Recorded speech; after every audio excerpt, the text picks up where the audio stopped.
தமிழக வெற்றிக் கழகத்தின் மதிப்பிற்குரிய தலைவர் தம்பி விஜய் அவர்களை சந்தித்து பொன்னாடை அணிவித்து நீயும் முதல்வராகலாம் என்கிற புத்தகத்தை கொடுத்து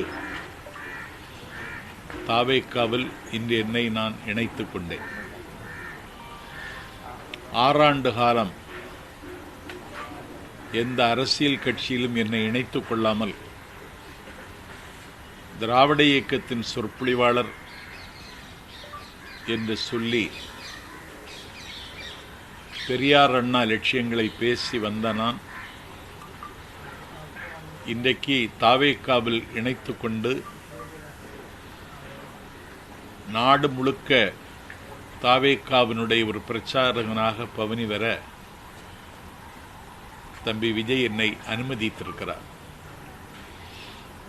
என்னை பார்த்த நிமிடத்தில் நான் உங்கள் ஃபேன் என்று சொல்லி அவர் சொன்ன நிமிடத்தில் நான் மெய்சிலிர்த்து போனேன். இப்படி ஒரு அங்கீகாரத்தை தம்பி தருவார் என்று நான் எதிர்பார்க்கவில்லை. டெல்லி சுப்ரீம் கோர்ட் கரூர் துயரத்திற்கு சிபிஐ என்கொயரி என்று உத்தரவு போட்ட அன்று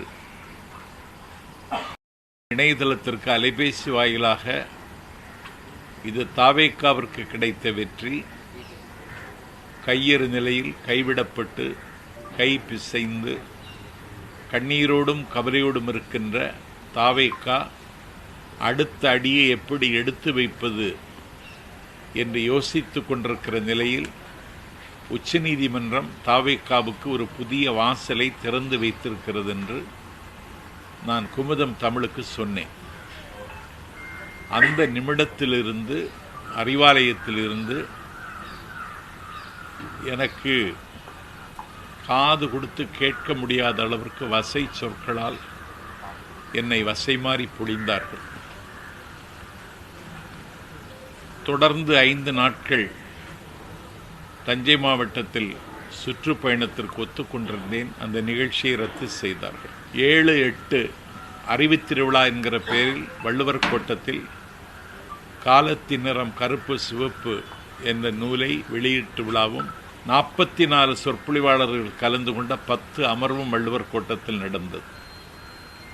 ஒரு சொற்பொழிவாளரை தேர்ந்தெடுக்க வேண்டுமென்றாலும் முதல் இடத்தில் நிற்கிற தகுதியில் இருப்பவன் இந்த எளியவன் நாஞ்சில் சம்பத்.